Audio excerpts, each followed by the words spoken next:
তো যারা যারা এই ভিডিওটা দেখছো তাদেরকে আবারও জোহার, গুড মর্নিং এবং নমস্কার। কুয়াশাচ্ছন্ন আকাশে এখনো রোদের দেখা মেলেনি, তার মাঝে চলে এসেছি আমি আমাদের সবজি বাড়িতে। আগেরবারে বলেছিলাম আমার হ্যাপিনেসের ছোট্ট একটা ডেফিনেশন, সেই ডেফিনেশনটা একটু হলেও বেড়েছে, তাই তোমার সঙ্গে শেয়ার করার জন্য আমি চলে এলাম।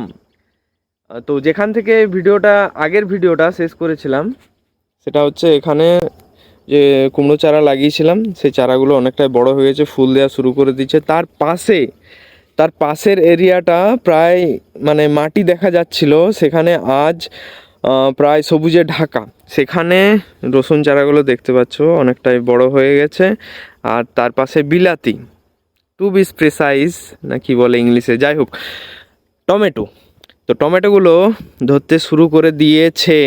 আর এগুলো এগুলো যেহেতু দেশি টমেটো, তাই এই অবস্থাতে আশা করি লাল হবে, কারণ দেশি টমেটো বেশি বড় হয় না।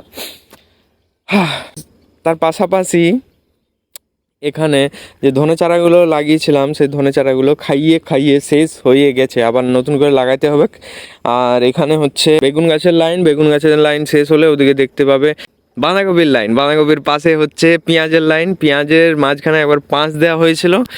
তো পাঁচটা পেঁয়াজ গাছের জন্য খুবই কার্যকরী, খুবই। ঠিক আছে। আর আর অন্য একটা ভিজুয়ালসে নিয়ে যাচ্ছে, আশা করি এটা তুমি বা তোমরা খুবই পছন্দ করবে। সেটা হচ্ছে মূলো গাছের ও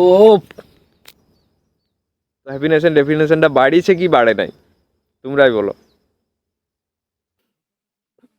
আরেকটা কথা বলার, তো মানুষ অনুযায়ী হ্যাপিনেসের ডেফিনেশন আলাদা আলাদা হতেই পারে।